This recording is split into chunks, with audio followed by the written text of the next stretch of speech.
I think one of the things we really worry about with our current political situation is the polarized nature. Polarization is not new, and it is not about Donald Trump specifically.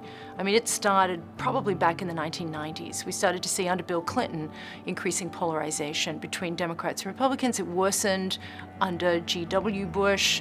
Got a little worse under Obama. It's worsened again under Trump, so that we all know what that means. People can't talk to each other, they lose friends, they scream, they argue.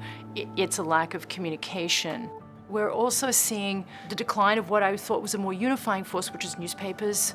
And it really depended on whether you read your state, local newspaper, you're getting a common source of news. We've lost that commonality, I think. So that was a unifying force. We had facts that we could share. We understood what they were common facts. We agreed upon them. In the current environment, we should be careful not to overstate the number of people that are involved in these polarized networks. Still, a lot of people get their news from CNN online and the New York Times, but we hear a lot of noise from those people who are involved in more extreme and partisan echo chambers. So maybe about 10% of people online make a tremendous amount of noise. They're quite angry, and they have a tendency to spread emotional messages. A long factual piece, no one's going to retweet it. If you send me a piece that I'm irate and this is outrageous, that's the kind of thing that gets shared and retweeted. And so that's a problem, because it serves several purposes. One, it says, I'm a good Republican, I'm a good Democrat, I'm outraged. And so it helps us connect, okay, we're all in this together, we're all mad as hell, and we're not gonna take it anymore, and it feels good.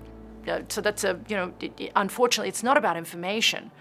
People do this even knowing that the information they're sharing is false. It doesn't matter, because it's not about information, it's about expressing this partisan proclivity, sharing with other people, getting all on the same page, having that collective sense of strength and shared emotion.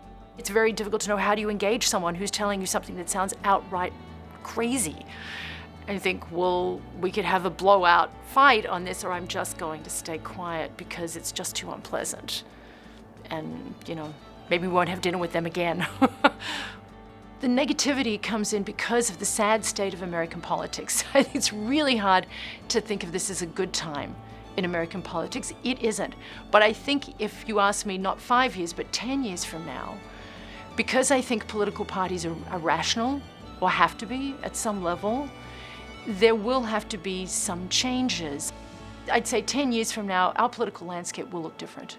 And I have some optimism about that, just because in the long run you think political parties could commit suicide, or they can continue to persist, or they create an opening for something else.